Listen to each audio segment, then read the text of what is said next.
The Chiefs have some major decisions to make this offseason, and we're going to talk about it. Let's go.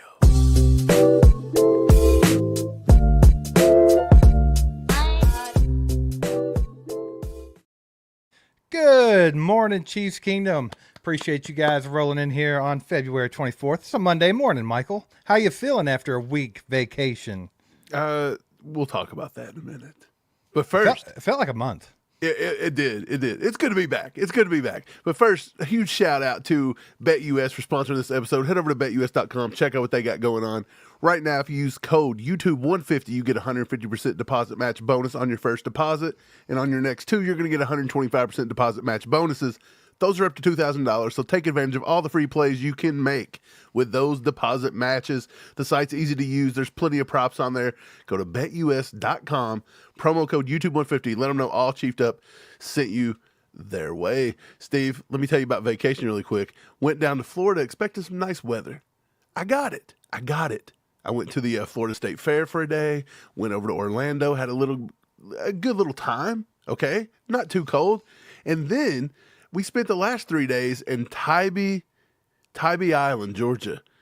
Cold, freezing balls, okay? It was almost as cold as it was in Kentucky when I got back home. So not a way to end the vacation. If you're in Tybee right now, I feel sorry for you. Well, I did not have vacation, and then I got sick this weekend. So yeah. I don't feel bad for you.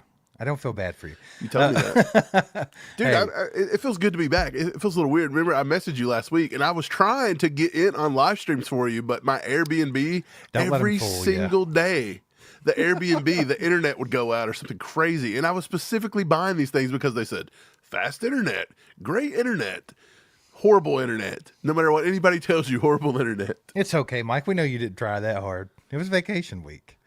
It'll be all right. I wanted to talk football, though. There wasn't a lot going on last week, but it was enough, right? There's not been a lot going on, and it's been pretty dead as far as Chiefs fans being on YouTube.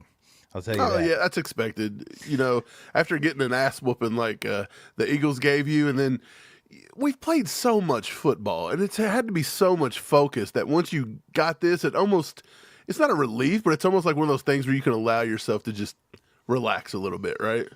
Right. Well, I think that and the Eagles fan base has slowly turned into the most annoying fan base in the history of the NFL. Yeah. Like, it's bad. I mean, like, you can't even post. The Chiefs can't even post a post on X without it being flooded with Eagles fans.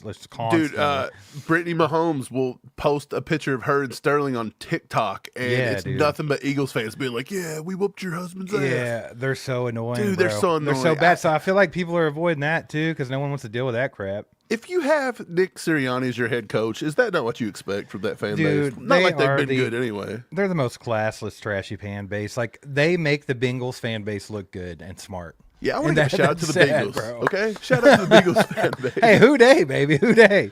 You guys have officially went from worst to second. How about that? Worst to first. Man, appreciate you guys being here, by the way. Do us a favor, hit the like button. Get this out to more people. If you're watching on Facebook, like it, share it with your friends and family. If you're watching on X, repost it to your followers. Michael, let's get started. Let's talk about some football. Now, the big question is, what's next for the Chiefs? They have a lot of loose ends to tie up.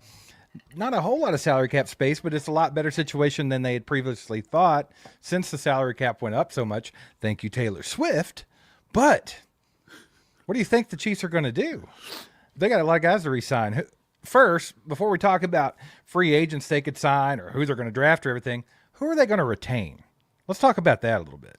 Yeah. Well, yeah. First and foremost, I want to say shout out Swayze Bozeman, our boy. Gone to the Bears. Gone to the Bears. I wrote him and I said, look, I wish you and Macy the best of luck. I wish the Chiefs could have retained you, but go get some playing time and do good things up there in Chicago. And if you'd like, I could tell you some nice deep dish pieces to go try, But other than that, shout out Swayze. But yeah, the big ones are Nick Bolton and Trey Smith, obviously, right? Like, that's the two big ones.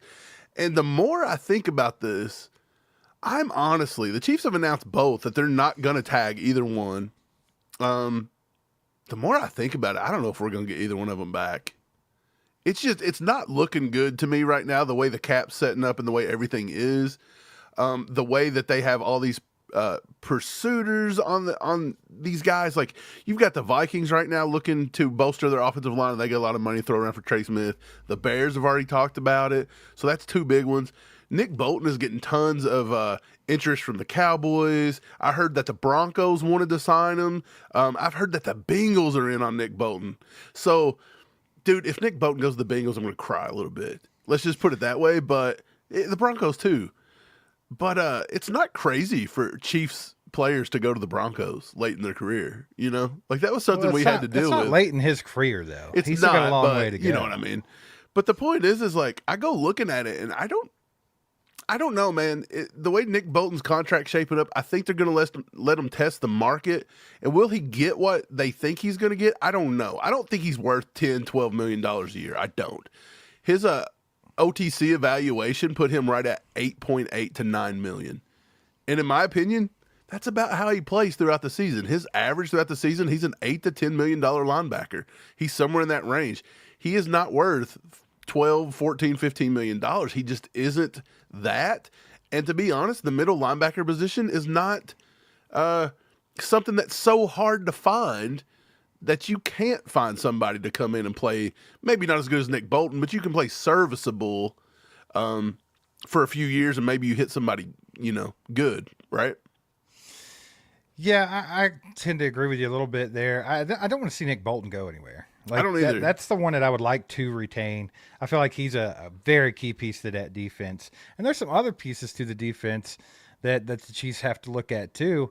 I mean, Turk Wharton had a monster year. I thought he was great at defensive tackle. He's a free agent, along with Justin Reed, our veteran safety. So you're looking at that. Charles Omenihu also, they got to look at getting him back if they want to keep him around. So, and he's going to want a boatload of money because he thinks he's the greatest player of all time. In his mind, this dude's worth, Strahan money back in his prime. Right, but those are the most notable defensive free agents would be Nick Bolton, Justin Reed, Tershawn Wharton, and Charles Omenihu. Out of those, though, I do think the most important one to me is probably Nick Bolton. And here's the reason.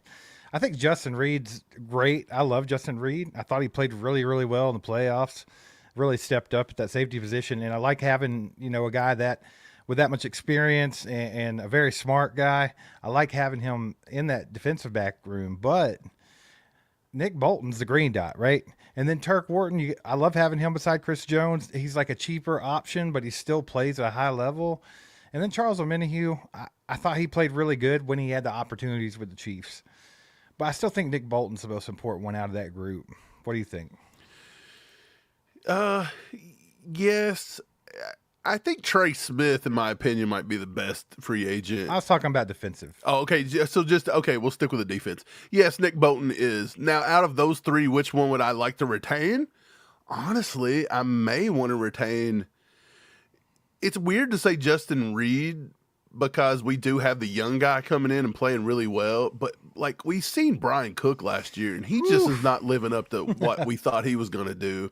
And then they've signed back Deion Bush to a futures thing or whatever they're doing, but this guy's getting old. So do you really want to go draft another guy? Do we maybe move Najee Johnson back to safety? That's what he played in college. Why couldn't he do it? Maybe that keeps people in front of him a little bit more. I don't know. You've got Chris Roland Wallace. He can play some safety. They've got him playing the slot corner a little bit. So maybe you've got some options. Shamari Connor looks better at safety than Shamari corner. Connor too. And yeah. But I do like Justin Reed. But Turk Wharton might be the guy that if he don't get a lot of interest from around, I would not mind signing Turk Wharton to a nice. Now, I don't know how cheap's going to be for Turk because he earned a little bit of money this year, and I think rightfully so. He should go try to grab it. But I do like Turk Wharton there. He's a few years off of these big injuries and stuff, and he's starting to play decent football. But that is a position you can draft, and you can find serviceable guys on free agency for. So if they don't pick up another safety, if they don't draft another safety, and they let Justin Reed walk, you're looking at Jaden Hicks, and who do you think the number two is? It Brian Cook? Yeah, they would play Jaden Hicks and Brian Cook, and honestly, I don't know. I think that safety room goes down a little bit right there. That third safety that comes on the field quite a bit would probably be Shamari Connor, more than likely. Connor, Chris Rowland Wallace, if they want to do that, and then maybe Deion Bush makes the team this year. But Well, I mean, honestly, that's not the worst case scenario. It's not the worst, but taking Justin Reed out of that kind of like say Madden, you're about like an 85 on safeties. Would you take Justin Reed out there and you're not replacing that? You're down to like an 80. Mark. Yeah, I agree. I agree, but Justin Reed's also going to garner a little bit of money. He's our backup kicker, Steve. What are we going to do? What are we going to do without our backup without kicker? Backup Butker? That's crazy. Well, real quick, the main two that you wanted to talk about was Nick Bolton and Trey Smith, right? So we're looking at some potential landing spots for these two guys. As far as Nick Bolton goes, I think what they have listed as the biggest potential landing spots, and this is wild. This is from PFF. Okay. Their biggest potential landing spots for Nick Bolton is the Las Vegas Raiders and the Tennessee Titans. Those are neither one on my radar. Right. That's why I wanted to bring that up. It says with Robert Spillane's contract set to expire this offseason, the Raiders faced a difficult decision of whether to extend the 29-year-old linebacker armed with ample cap space. Vegas could opt to invest in a younger option that emulates a similar skill set as a strong downhill run stopper in Nick Bolton. So they think that's a possibility. And then the Titans brought in Kenneth Murray Jr. and Ernest Jones last offseason to head up this defense.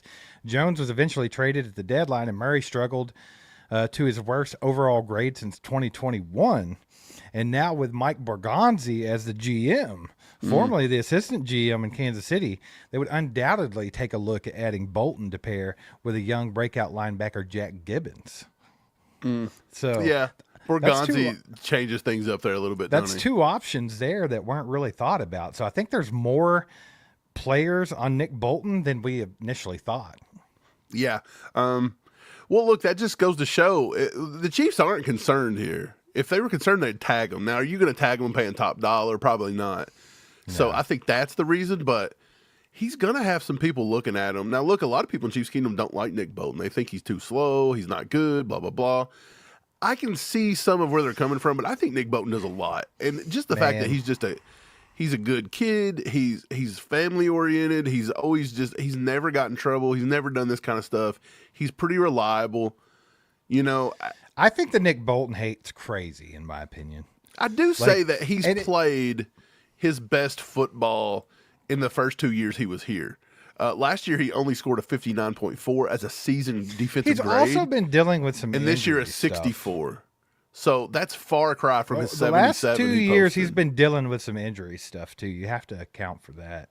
So he hasn't been on the field as consistently. This year, towards the end of the year, was probably the longest he had been on the field in a stretch in a long time. So I think he'll get back to that. I mean, he only played 5 games this year over a 70 graded defensive score per PFF. Only 5 games. That was week 5 versus New Orleans. He had his highest scoring game of the year at a 91 pretty much.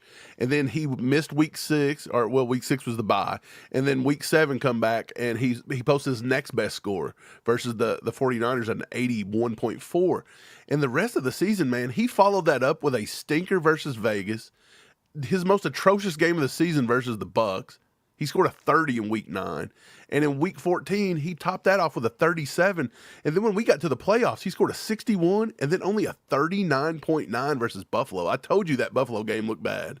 And then against Philly, it come back up in the Super Bowl pretty good. He almost got to a 73 there. So with Nick Bolton, you get the highs look good and the lows get really low with Nick Bolton. Sounds like a quarterback. He does tend to, he's the quarterback of the D, right? He does tend to find that mid-line. But you got to think, his highs are 80s, his lows are around 40s, so he's like a 60 to 70 ranked linebacker. That's what you're going to get Nick Bolton week in, week out, is somewhere between a 60 to 70 defense. And that averages up to about a $7 to $10 million linebacker in this league. So if he wants to sign for $8 million, I would love to see the Chiefs bring him back on like a 4-year, $32 million deal, something like that. Will he sign that? I don't know. So let's talk about Trey Smith. So Trey Smith's the other big one. Some potential landing spots for Trey Smith. I think the most popular one I keep seeing all over the internet is the Bears. Also, you mentioned the Vikings. Mm-hmm. And then let's see who else they have on this list. I think that a sleeper on this list is actually the Cowboys. You just had Zach Martin retire, so they're going to need to fill that hole at guard. I think Trey Smith could go a few different places. Tennessee has a lot of cap space. New England obviously has $120 million in cap space. They want some offensive linemen. And then Houston. Now, Houston, they're over the cap, so it's going to be tough for them, but they want to be a player with Trey Smith too. Looking at that and talking about all the people that were interested in Nick Bolton, who do you think's more likely to be retained by the Chiefs, and which one would you take if you were going to keep just one? If I were keeping Nick Bolton or Trey Smith, that's it. Yeah. It's tough. It really is tough. I think Nick Bolton does a lot for our defense, but I do believe a middle linebacker is something that can be dealt with. But we've also seen bad middle linebacker play. We've seen it. Guard, I think we got a lot of guards in the tank right now. I really do. I think you can draft a guard pretty serviceable. I think if I had to choose, I think it's cheaper to get Nick Bolton. I think he does more for the defense that Trey Smith does for the offense. And we tend to be a passing team more than a running team. And Trey Smith's more of a running type guy. He's a mauler. He's not horribly beaten, but I'd say he's a better run blocker than a pass blocker, right?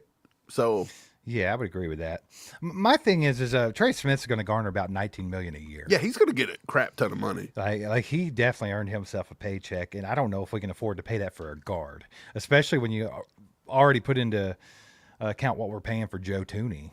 They've got to figure out how to restructure that. He's also kind of a unicorn because he got drafted so late because of those like injuries in college and some of that blood stuff he was dealing with. And You're right, yeah. he got drafted really low, and he got this really low rookie contract and deal.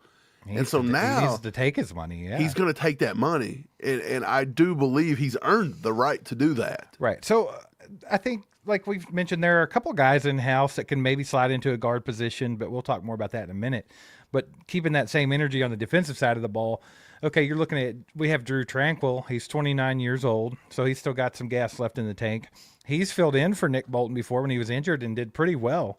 So what do you think about the crowd that's like, well, just let Drew Tranquill take over that position and be the green dot on the defense and, put the money into Trey Smith because we need to protect Patrick Mahomes. Right. So Drew Tranquill, I'll do exactly what I did with Trey Smith, or not Trey Smith. I'll do exactly what I did with Nick Bolton here. If you look back at the season, Drew Tranquill had a bad year. In my opinion, he played a bad year. Week 1 through 7, he never scored over a 62 on PFF. He had 4 games where he scored over a 77 throughout the rest of the season between week 8 and 17. And then in the playoffs, he done well against Houston. He didn't look good against Buffalo, which neither did Nick Bolton. And then a 65.6 in the playoffs. His evaluation, okay, if you want to look at Nick Bolton, in 2019 as a rookie, he was a 67. Then he had a bad year in 2020. He was down to like a 37. But he's been a 65, 66, 68, 67. That's what he is. He's a middle 60s linebacker. And if you compare that to the same Nick Bolton thing I just did, Nick Bolton's evaluation was somewhere around 8.8 to 9 million. Drew Tranquill was somewhere around a $6 million linebacker. So according to Over the Cap and different things like that, they think that Drew Tranquill is slightly below Nick Bolton. Is that enough? I don't know. That would be for the Chiefs to figure out. But I will say that Nick Bolton plays at a higher level, more consistently. Right, and Drew's sometimes it don't feel like it. Sometimes it feels like Drew Tranquill's just killing it out there, but they're doing two separate things too. I thought Drew Tranquill looked a lot better in the previous season than he did last year. He did. This season did not look as good, him being the second year in Spags' defense. I thought it was going to click a little more, and he actually scored lower. He scored 3 points lower this year on the total. Right. Well, he's still under contract too. How much longer do they have him under contract? Is it just for this next season? Drew Tranquill signed 2026. He's got 1 more year. So they got a little bit of time. 2 more years. Just some interesting things to talk about, man. A lot going on, and of course we're going to get to the actual other free agents in the draft. But right now, I think it's just kind of fair to focus on the guys that are free agents leaving the Chiefs, the notable ones anyway. We talked about Trey Smith, Nick Bolton, Justin Reed a little bit. We got more to talk about, but before we do that, Mike, Just want to let everybody know we appreciate you for being here. Hit the like button for us, and let's get to a couple comments real quick. We got Flapjack with the 2-bomb. He says Hunt better bring out that wallet this year. Dude, he's going to have to. When you got people like Roseman out there, buying up,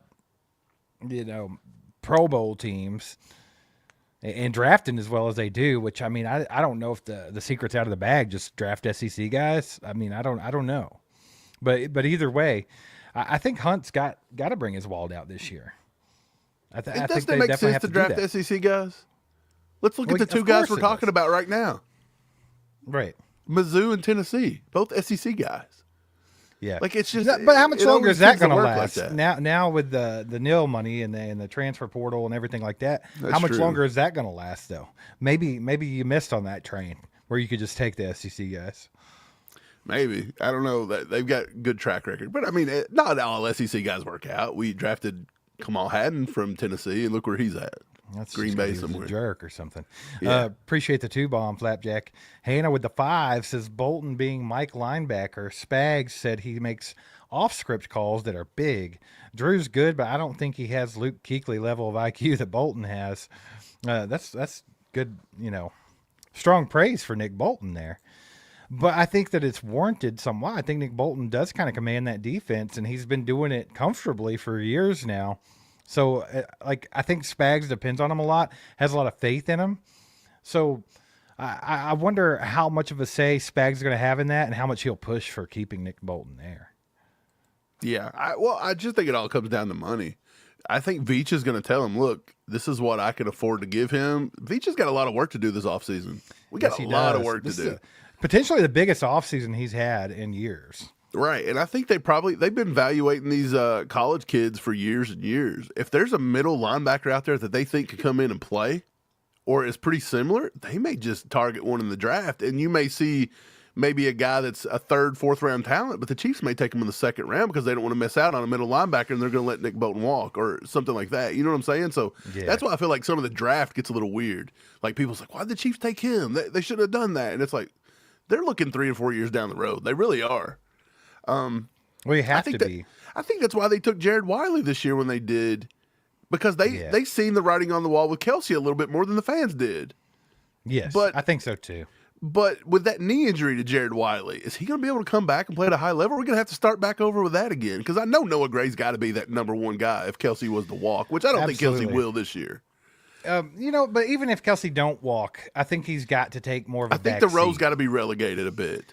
Absolutely, because I do think Noah Gray, if you give him the opportunities and get him involved in that offense and try to get him and Patrick Mahomes on the same page, Noah Gray could be a weapon too. Well, you need to see if Noah Gray can do this consistently, because if he hasn't, he's still making decent enough money where he can be a good backup for a couple years. So that's the thing with Kelce. It's like, yeah, we love Kelce. We want him back. We don't want to see him go out like that. Good Lord. That Super Bowl performance, we don't want to see him go out like that. He's a freaking legend, right?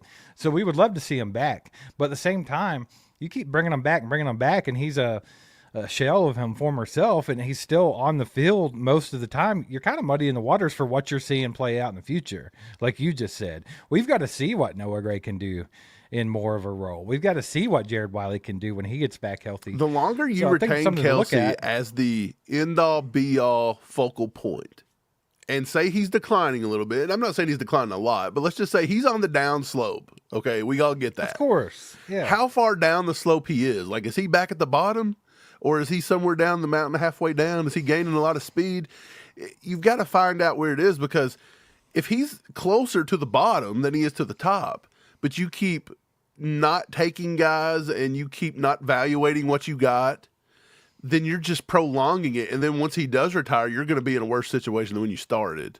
Right. Like, you've got to keep looking. And I don't think Brett Veach and Andy Reid's going to do that. I believe that's why they, in hindsight, signed Noah Gray back last year when they did. It was right before week 1. Yep. Well, this is something to talk about later on, but I will go ahead and say this. It might be a hot take, but I think the days of Kelce being your number one guy in offense are over. Like, you've got to find another number one target. I think it's over. For your whole offense? 100%. It's Rasheed Rice. We'll talk about that later. Yeah. Absolutely. Perry, been a member for 9 months now. Sorry. Bolton's lack of athleticism scares me long term. Would you take Greenlaw alongside Drew as an improvement?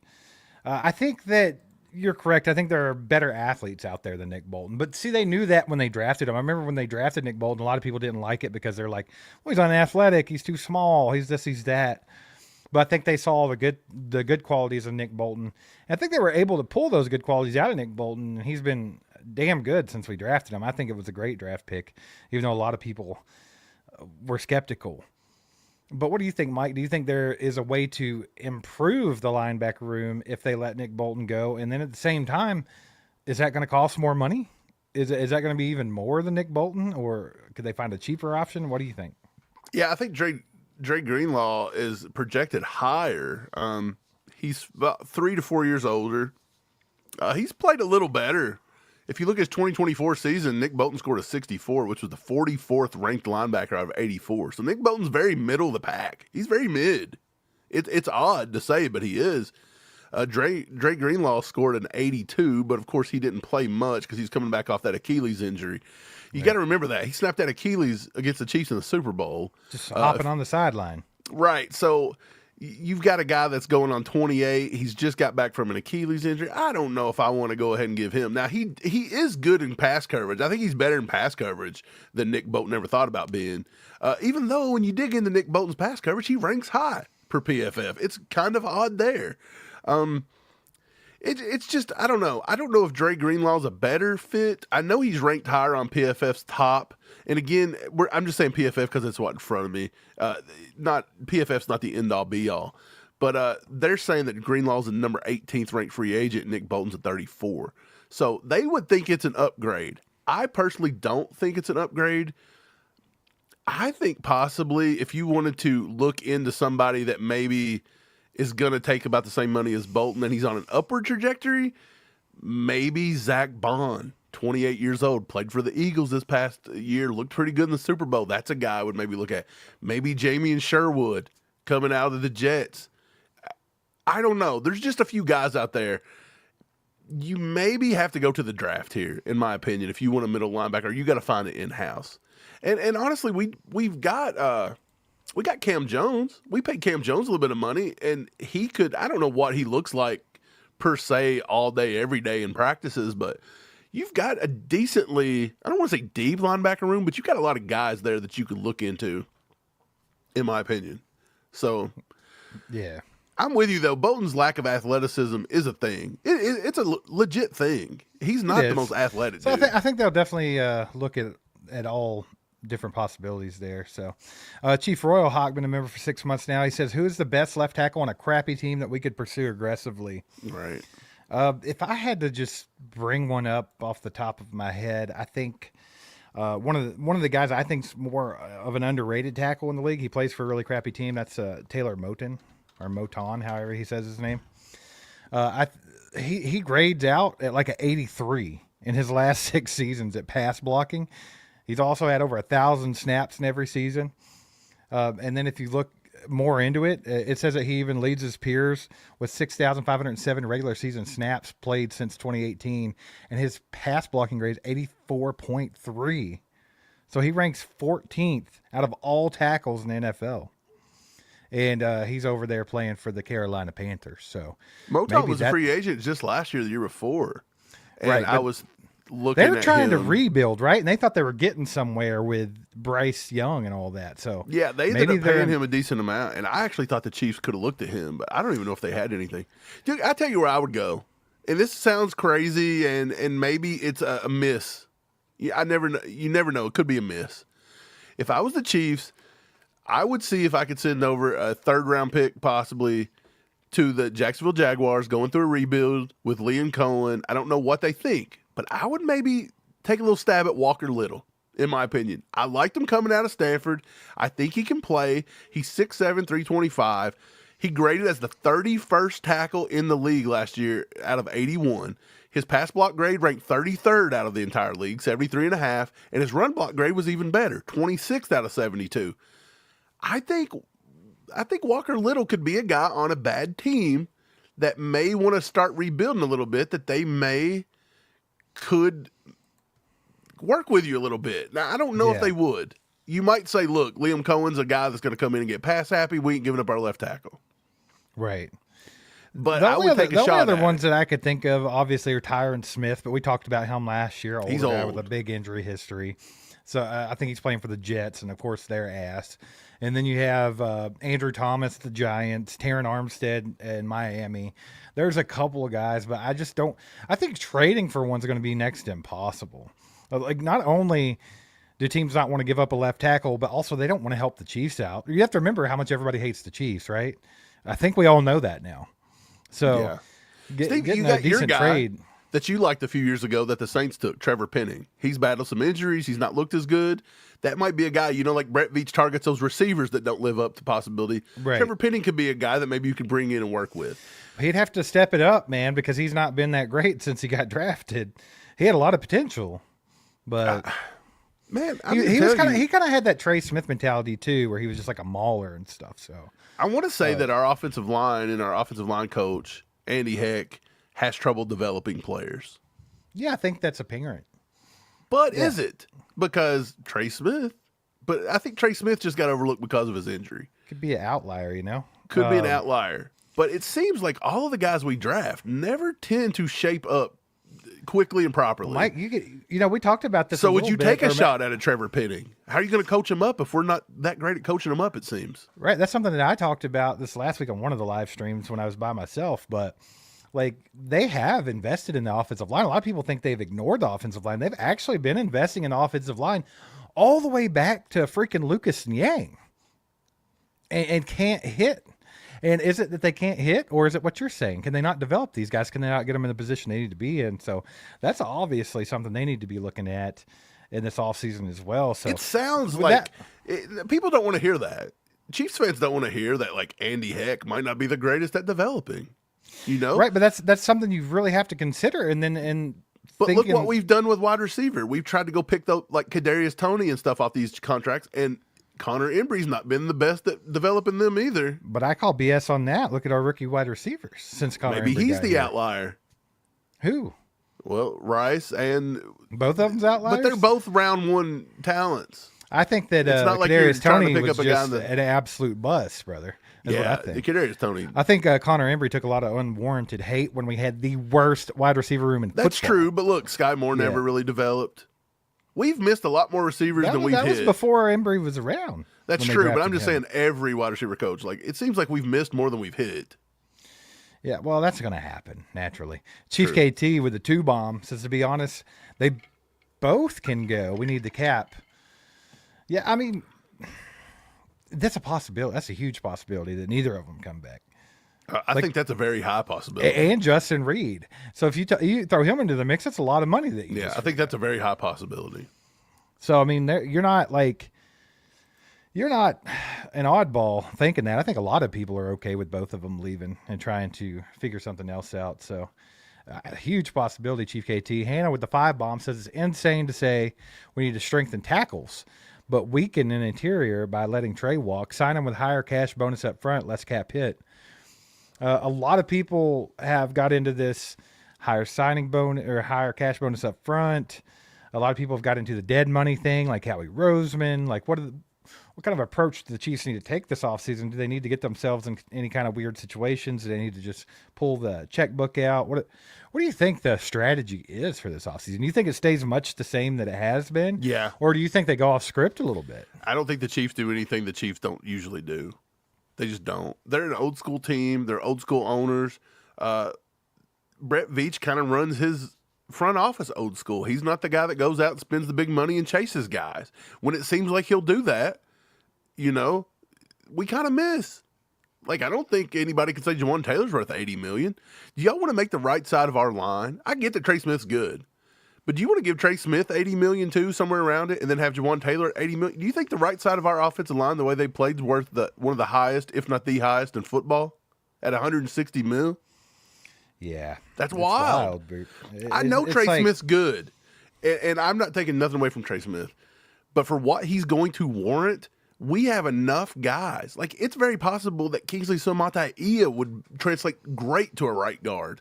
It's very possible that Wanye goes into a right guard and can be a dominant right guard. They're built like guards, not tackles. Definitely not left tackles.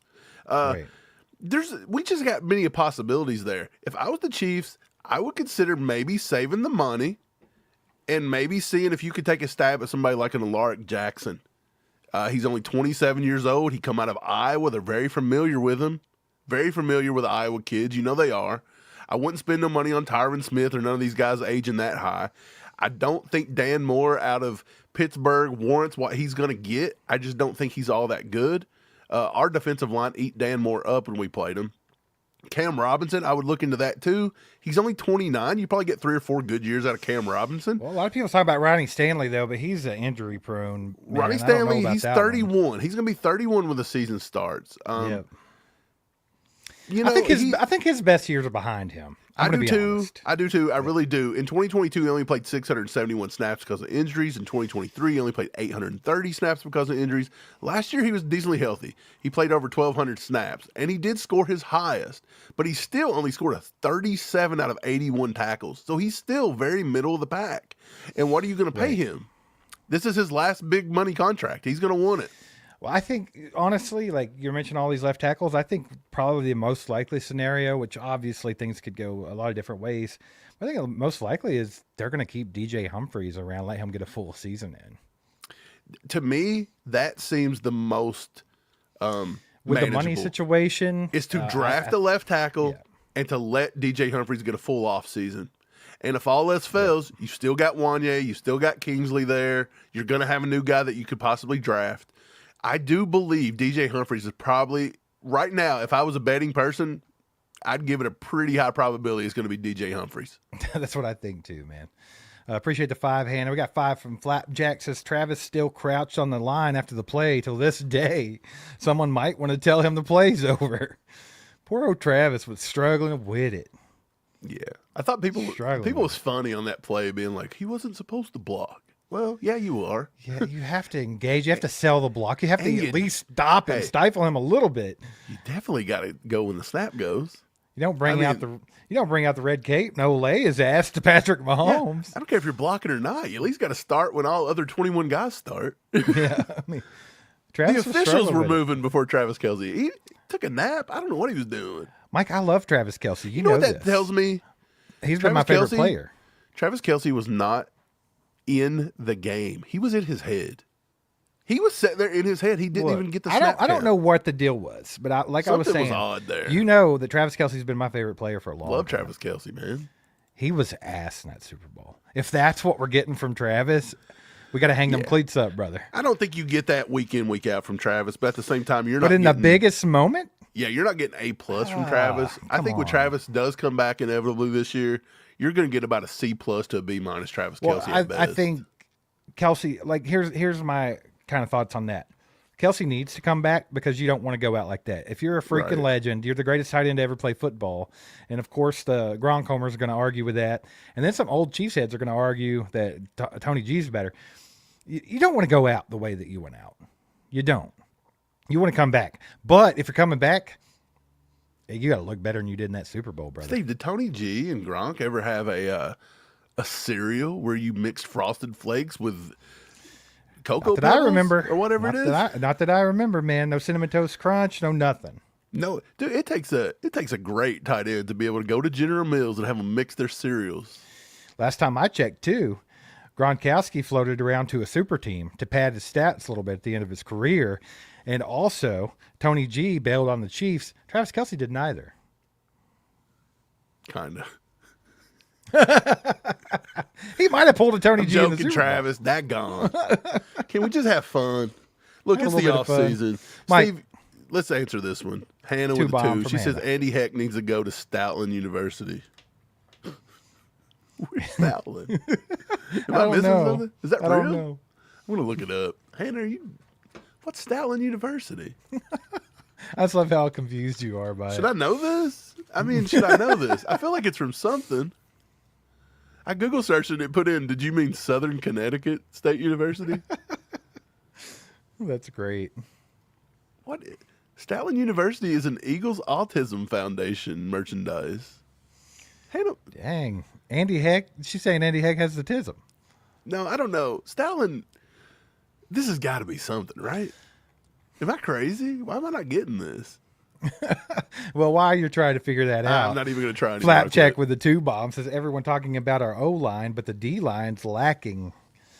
I was saying that all last year. Yeah, for sure. I think they definitely have to look at how to get that pass rush going. I don't think Charles Omenihu's going to be worth what he's going to want. Do you think that? Are you in the category that if Charles Omenihu, let's go see what they're evaluating Charles Omenihu at. No one that has a celebration that takes that long is going to take less money than they're worth, or even the equivalent. Like that guy thinks he's the best in the league. You know what his evaluation is? What? Less than $1 million per season. He's not taking that. He had one game in week 17. He thinks that celebration's worth $1 million. Well, he had one game in week 17 when he was back to decently full strength, where he was valued as a $13 million free agent. So look, he's not as bad as what they're saying because he was injured. So he's not as bad as his $1 million. I don't think he's as good as $13 million a year. I think he's somewhere around a $7 to $8 million range. He's right in the middle. Is he going to take that? Look, man, I think Charles Omenihu was absolutely fantastic in his first year before he got injured. Mm-hmm. And I thought he looked pretty decent this year, coming back from all that. I think he fits. I think he did a great job getting back. Yeah. He fits the defense, but I'm with K. Wayne. K. Wayne just said it, what I was getting ready to say. He needs a prove-it season. He's going to have to take a decent amount of money to get in here and show that he can actually do this without getting injured and without getting in trouble and everything else. He's going to have to prove himself because you can't pay this guy the money that he thinks he's worth. Because, like I was saying, I think Charles Omenihu's done a damn good job. But if you go look at X, he thinks he's much better than he is. And that's not me trying to be a jerk. Yeah, this dude thinks he should make Trey Hendrickson money. And that's okay. I'm okay with being confident. But there's a point to where you just got to slow your roll a little bit. Why don't you put it on the field before you keep talking about it constantly? Like, let's do that. He made 2 years, $7.8 million with the Chiefs, right? I think that was his base salary. His contract was worth $16 million, $8 million annual. That's exactly what he's worth. He thinks he's worth more. He said that time and time again. That's exactly what he's worth. I said he needs to prove it on the field. And here's the thing. To be fair to Charles, I think he's proved it on the field in small doses. Yeah. But with the way that things have been the last 2 years, and obviously not his fault that he got injured and stuff like that. But that's part of the game. But that's part of it, and he's got to prove himself for an entire season. I just think that's where we're at. To me, I don't sign Omenihu. He's already 27, or he's already 28. He's 28. I would say he has 2 to 3 good years, and that's coming off of injuries. I don't think I pay. He thinks he's worth more than what he's getting now, which is $8 million per year. So I think he thinks he's worth $10 to $11 million. I'm not paying that. He probably thinks he's worth 20. You think Brett Veach is going to offer him a 3-year, $35 million deal? I think you'd be out of your mind. He ain't going to take that. He ain't going to take it. I don't know if he would. Chief KT with the 2 bombs says less commercials for everybody. Mike, would you like to see the team focus more on football and kind of stay away from the spotlight like they had been? Do you think they got out there a little too much?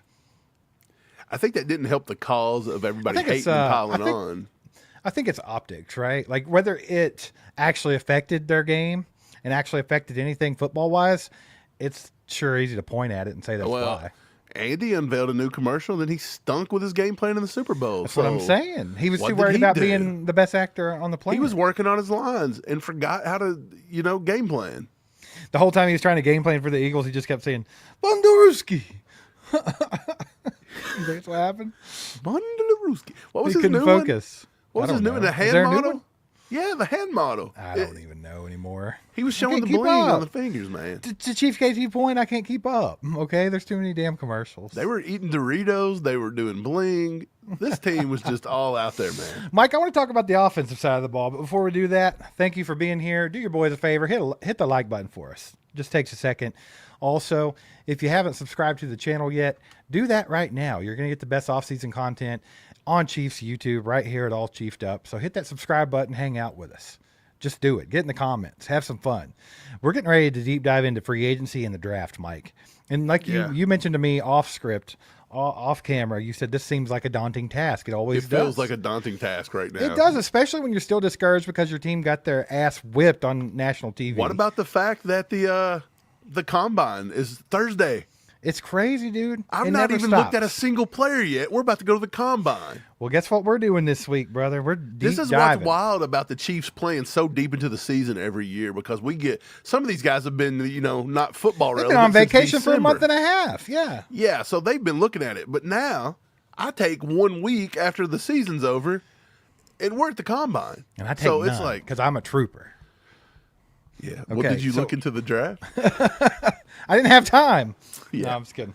But no, we're gonna get into that stuff. So I mean, definitely this is the place to be at. We're gonna have tons of content. We got a lot of work to do, Mike. We got a lot of work to do. Before we I get think we to still got talking, to look at free agency too and put out our free agency list for the Chiefs.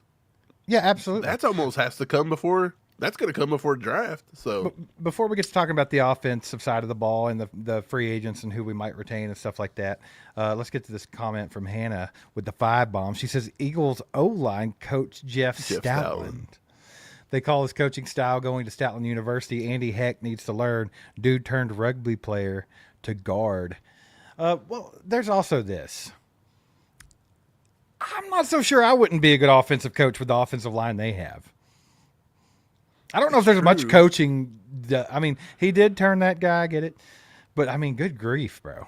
they've pulled. I don't know. He turned Jordan Mailata from Mike, a guy too. that was coming from Rugby, never right? played the game before, and look at him now. Yeah. But I get it. I get the sentiment. But at the same time, when you're looking at we're probably top 10, top 11 If tackles he in takes football. They have Darian both. Kennard, if Darian Kennard starts for that team and is a Pro Bowler within 3 years, That I will be on board with this. yeah, I would definitely be there. And that's where Kennard wanted to go. Well, Darian Kennard has a lot. Now he's not on the level, but he has a lot of Trey Smith qualities. So if He they really can make did. him a He's guard, got a mean streak to him. Mm-hmm. But it a also makes him mauler, an a Eagles good run lineman. or run blocker. Do what? Also makes him a perfect fit with the Eagles. I think that they, Yeah. that rugby style, and I just don't think the Chiefs have to value the run. They don't value the run blocking as much, right? We just don't tend to Right. run the ball. Well, Mike, let's talk about the offensive side of the ball. Notable Chiefs free agents. And speaking of not running the ball, Kareem Hunt. Let's start with him. Let's talk about him for a couple seconds. Do you want to see Kareem Hunt back? I would love it if Kareem Absolutely. Hunt come back on in 1 year. Agreed. I think that's something they need to really look into. Also, a lot of people think that they need to look into getting an explosive, good running back. They think that's I'm the down problem. with that too. Are you down with the crowd that thinks that they need to trade up and get Ashton Genty in the draft? No, Yeah, I think that's a little. I'm not doing that. That's a little Now- far fetched. Now, Yeah, I would be very. I would maybe throw out some money cheaply. It depends on how cheap you could get him. I would maybe look at Nick Chubb. He might have a few years left. True, them knees though, brother. Those knees are bad. I get it. Ain't got none left. But it depends on what you're doing. I'm talking like if nobody signs them and you can get them for like $1 million for a year. This dude's walking around. But you the know, guy I thigh would to go ankle. look, if you're going to go to free agency and you want to get a guy that could probably, because I felt like we missed that Jerick McKinnon role this year. Absolutely. I did not see anybody step into that, and there I was feel like nothing P. Ryan there. could have done it. I feel like P. Ryan maybe could have done it, but it just I like, wonder if they're going to sign P. Ryan back. But I don't feel like there were that many opportunities for him. The only free agent halfback I would be considering looking at would be Aaron Jones. And what's he going to want? I thought he was a good fit too. He's a good fit with us because of that kind of Jerick McKinnon style. Could he extend his career in his 30s being a third down back, being a guy that could, Potentially. because Andy's not giving him a lot of carries anyway. If he's a feature back, he's getting 10. That's the thing. Regardless of what they decide to do, excuse me, with the running back position, I do want to see Kareem Hunt back. I think. Yeah, that, I don't think they go think away we from need- Pacheco. I think it's Pacheco and maybe Kareem Hunt back on a year. And I don't think they're going anywhere with Carson Steele either. I think that's going to be Right. your running backs next year. More than likely. We'll see about that. Okay, let's move on to the wide receivers. What about Hollywood Brown and DeAndre Hopkins, brother? Do you want to see either of those two back, both of them? What are you thinking, man? I'd love to have both of them back. Something tells me, in my opinion, though, I think the more valuable one to get back would be Juju. For the price and the fact that he blocks well, he can show up. He's still not relatively old. Well, you have to think. So let's think about the offense next year and what it's going to look like as far as the receivers go. Yeah. You get Rashee Rice back. Say he Maybe. recovers, he bounces back. He doesn't get a huge Yeah, suspension. if he dodges the suspension. Which everything I've read about that lately, which has been very minimal, but I think they're thinking 2 to 3 game suspension for him. We've been saying 4 was max. Yeah, so I think that's where we're going to be. But either way, let's say they get Rashee Rice back and he bounces back good from the injury, and plays like he had been playing. And then you've got Xavier Worthy, who's just exploding at the end of the year here. Mm-hmm. That's a beast of a duo with a couple of young guys, right? What do you think is necessary? Do you think Hollywood Brown having another guy that's just super fast that can do that kind of thing? Because let's be honest here, he's a very Xavier Worthy type player, but he was also doing the Rashee Rice kind of role when he came back in December. So do you feel like Hollywood Brown's just kind of just redundant if they keep him around, or do you think he could still be effective? I don't know. To me, I could almost say that Hollywood and D-Hop, let's think about it from their perspective. If you're Hollywood Brown, would you want to come back to the Chiefs? It just really depends on what his experience was like. And the fact that he was hurt, I think maybe he feels like he missed out. But I don't know. I know Buffalo's apparently going to be pursuing him quite heavily. So there's going to be some other contending teams. So as far as just trying to get a ring, I think the guy that would maybe stick around on the cheap to try to get a ring would be D-Hop. And I wouldn't be mad at that for one reason. Not only do I think he could still be productive, especially in the role that they're using him, but also I really love how he's been a mentor for Xavier Worthy. Like Xavier Worthy, since D-Hop got there, right, Xavier Worthy's game went through the roof. Well, I'm going to tell you something. If I'm Marquise Hollywood Brown and somebody offers me as much money as I took from the Chiefs, which was $7 to $8 million, and I think he's a top 20 rated guy right now, even with missing. I think that he's still sought after. It depends, but if you ask me, if I'm Marquise Brown, do I want to come back to the Chiefs? I don't know. In my opinion, I don't know. Patrick didn't look the best. Our offensive game plans haven't looked the best. When he got back healthy, he played 5 games for us at the end of the year. He only got 28 targets in 5 games, and they didn't target him hardly at all. I mean, in the playoffs, he got 2 targets, 5 targets, and 6 targets in the playoffs. That was it. He only had 5 receptions in the entire playoffs. Right. I mean, you got a lot of guys you're behind in this offense. Right. Why do you want to come here if you're not even being targeted? And then if I go look at D-Hop, it's going to be worse. Dude, we were all saying, hey, the Chiefs are just trying to get that pick back. They'll pick it up for him. They'll pick it up. D-Hop didn't do nothing. Dude, in the last few weeks, D-Hop playing for the Chiefs from week 8 only had 65 targets. Not the worst, but if you take out week 12 through 15, just those 2 weeks alone, he had 30 of the 65. So if you pull those weeks out, look, week 16, 4 targets. Week 17, 4 targets. We get to the playoffs, D-Hop, 1 target, 2 targets, 5 targets against Philly in the Super Bowl, and some of those were when the game was already completely gone.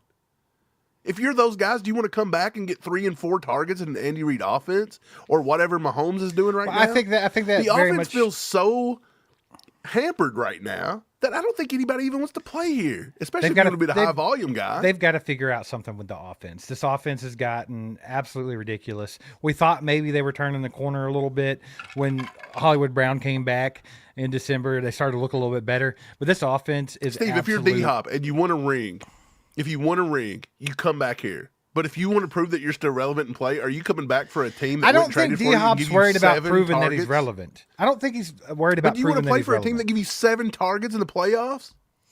I don't think that D-Hop's at a point in his career where he cares. He has nothing to prove. Everybody knows he's one of the best receivers to ever play. But he still wants to be involved. Yes, and I think that he needs to be. If he is back, if he takes a good deal to be with the Chiefs, and he wants to take another run at the Super Bowl. This was 7 targets too, by the way, with an aging Travis Kelce that stunk. Right, Mike. I understand. You don't have to keep going. When Rashee Rice comes back, he's getting less. But targets. this was at no fault of DeAndre Hopkins. This was all about the shitty offense. That's what I'm trying to say. But do you think they want to come back and sign up for that? Or do you think they just go somewhere else?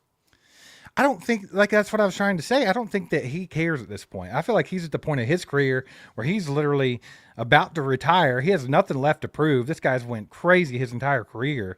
I think it's a perfect spot for him with a lower volume because he's getting older. He's not expected to do everything himself. And I like the aspect of still having him on the field, because if he's on the field, Mike, it doesn't matter if he's 38. You have to count for him. I'm with you. I think D-Hop is more of a chance of getting back than Marquise. I think Hollywood could go. If he gets offered appropriately, he could go. That's where I think he thinks that he needs more targets, and I think he does need more targets. There was times where he just didn't even get looks. I'll tell you what, dude. They definitely underutilized him, and they missed Chiefs out fans, on golden opportunity. Chiefs fans, and sometimes we're guilty of it. We think, why don't these players just want to come here? Why don't they want to come win a ring? They always want to take money. They always want the glory and all this.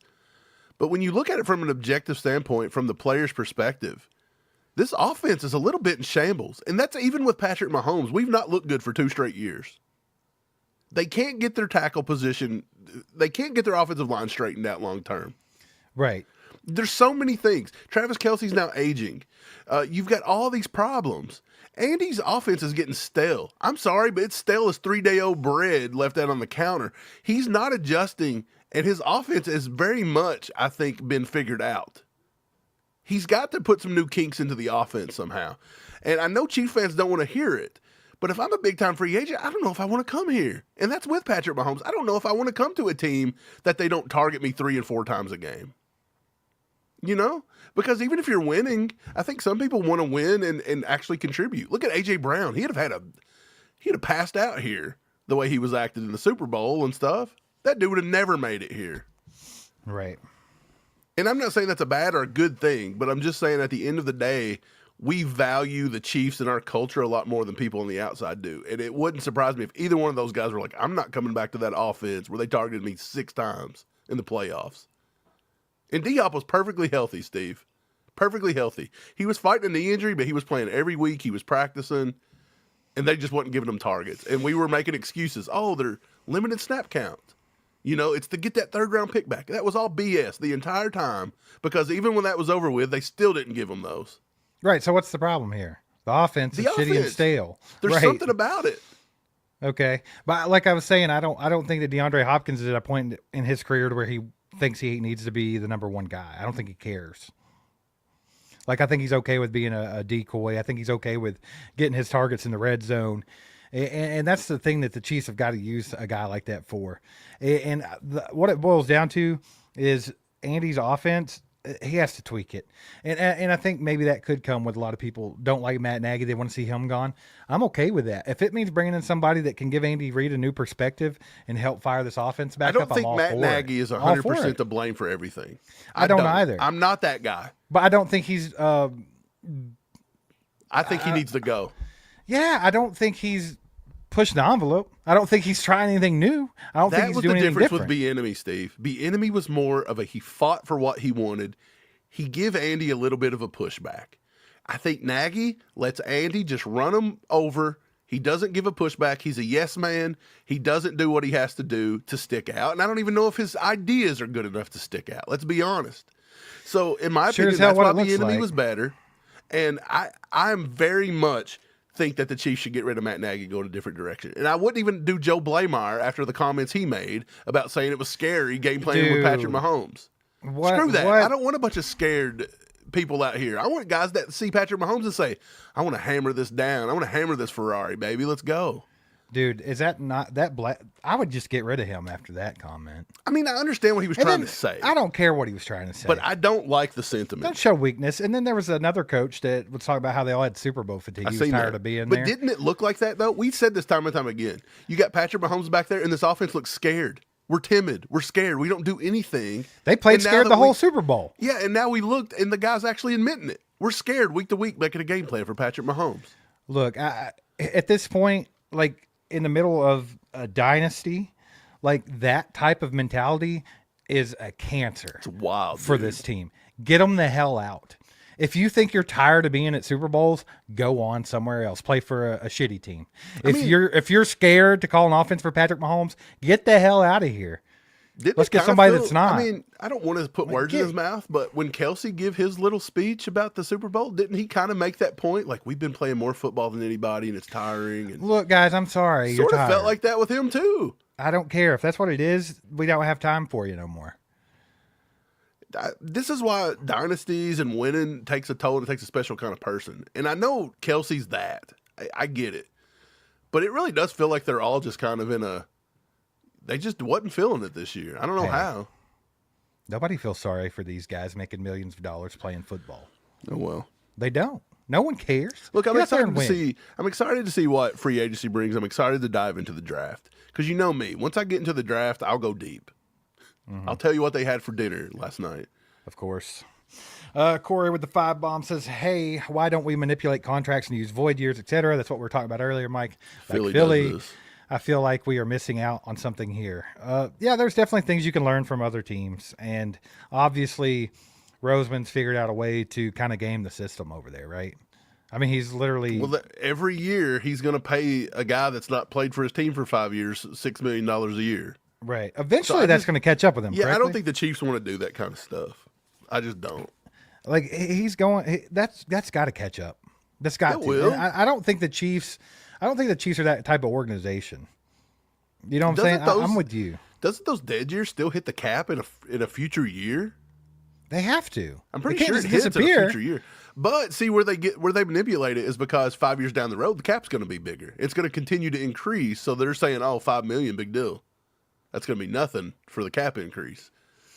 Yeah, well, maybe. I mean, you saw the cap go up quite a bit this year.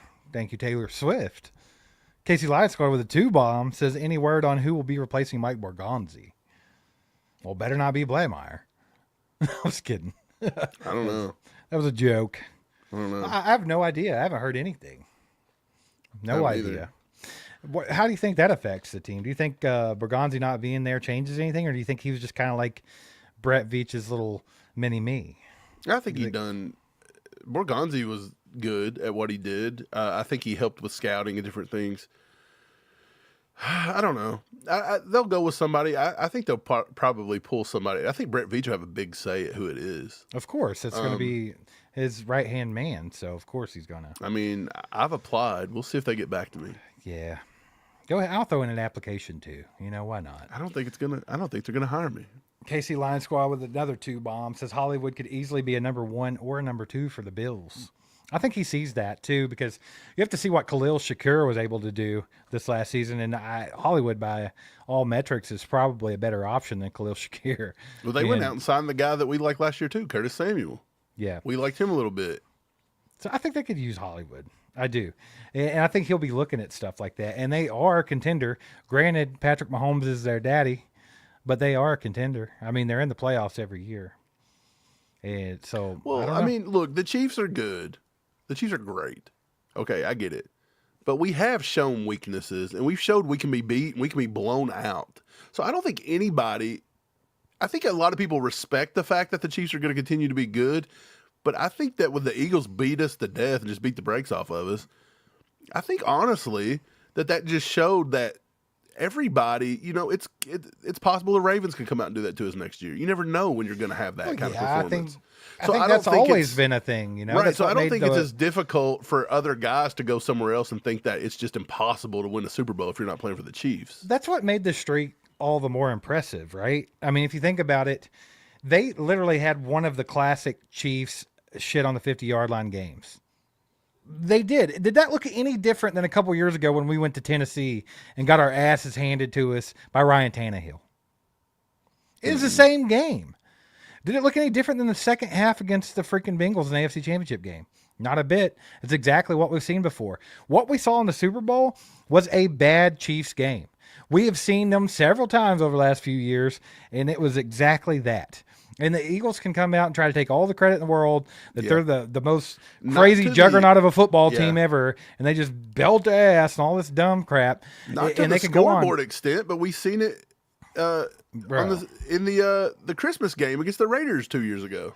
I'm sorry, all the Eagles fans can get mad, and a lot of Chiefs fans can just say I'm being delusional, but all the stars aligned for that to happen in the Super Bowl. The Chiefs played one of their games where they just sucked ass. Andy had one of the worst game plans he's had in his career, and then the Eagles, nothing could go wrong for them. Well, they were just playing the game of their life. That the Chiefs play close games well, and that was one of the things, is that you can't hardly blow out the Chiefs. They're well coached, and they'll keep a game close. And it didn't happen. It was because they had one of those days. Yeah, it was an oddity game. We've seen those over the years, though. We've seen them. Hannah with a 2-bomb says Andy turned Pat into check down quarterback like Alex Smith. Do you think that's like, I've seen this a lot, and I know we've talked about it a little bit. Do you think that's really a thing? Do you think it's Pat kind of second guessing himself? What do you think the problem is here? How do we open this back up? How do you get Patrick back in? I think you've seen glimpses of Texas it in the Super Tech Bowl. At the beginning of the game, when he stayed within the game plan, and the game felt tense and tight, Pat he missed throws. He wouldn't look right. He wasn't putting things on the money. He was aiming the ball. We've said this. He aims. He don't throw. He's stopped throwing the football. At the end of the game, when it was over, he was throwing dimes down the field because it didn't mean as much, right? He was just playing football. And I think you've seen that a little bit, and he's got to get back to that. I think Pat, over the last few years, have been pressing, and he's been forcing things. He does not look like the gunslinger that we remember. It's kind of hard to say that he just checks down all the time when we've seen him pressing. His average throw to the sticks is one of the lowest in football. It always has been. But how many times have we seen him this year not take what was wide open? Yeah, he'll go through times where it's like you want him to take the check down, and then at times that you want him to go deep, he takes the check, and then times you want him to check, he goes deep. It's like he can't. To me, that's offensive game plan that's not getting your QB in a rhythm. I think there's several levels to this. It's hard to just blame one little thing, but a lot of Pat's problem is I think Pat gets in his head too much. He presses too much. I think Pat's single-handedly taking this bad offense for the past 2 years, and he's trying to fix it himself week in and week out. And I don't think that's what he can do. I think what he has to do is get a nice, steady offensive line, get some playmakers on the outside, which they've done a good job of doing that for him. But now you've got to get the coaches and everybody on the same page and stop running a scared game plan, commit to a little run game and get some heat off of you a little bit, for Christ's sakes. Like, you can't just throw the ball 50 times because you got Mahomes back there. Right. So, it's a whole thing. They've got to get it together. They got to figure it out. It's a whole thing. We got Peter Ortiz with 5 freaking gifted memberships. Let's go, Peter. Let's go, baby. Appreciate the support. If you guys get one of those memberships, make sure to thank him in the chat. Also, if you're not a member, you should be one. We have a members-only live stream to do this week, Michael. It's almost the end of February. We got to get that February one knocked out. So we'll be doing that this week, guys. If you're not a member and you don't get one of these, go to join.allchiefedup.com. You can become a member, get a chance to win some free stuff. Also, for the rest of this season, this coming season, we got a lot more planned for members. So be a good time. Make sure you do that. Appreciate the support, Peter. And then we got a 2-bomb from our boy JCP. Says he thinks all of this is Kadarius Toney's fault. What do you think, Michael? I agree. Why not? I think so too. You know what? He has no eyebrows. He's bald. Steve, we brought him in to play left tackle, and he couldn't do it. Have you seen that hairline? Kadarius Toney is talk about a bust, brother. That guy has lost his damn mind. All the football talent in the world. And you know what's crazy? He was a drop merchant, right? Like, this guy's just dropping everything. But his last year in college, he didn't drop a single ball or something like that. Yeah, dude, he tricked everybody. He tricked them all. That was the ultimate fake out. And then getting arrested last week or whatever, that kind of... He's just going crazy. Dude, I'm excited to see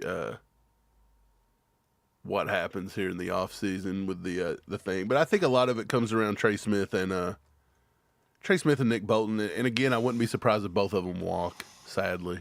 Right. Well, we're going to get more into it. We're also going to get into other free agent targets. We'll be coming up with that list soon. So we'll be working on that. Also, Mike, we got a lot of work to do on jumping into this draft. You guys stick around with us. Make sure you hang out with All Chiefed Up. Hit that subscribe button if you haven't already. And we'll catch you next time. Be on the lookout for content. Go Chiefs. Go Chiefs. There goes a sight from my soul.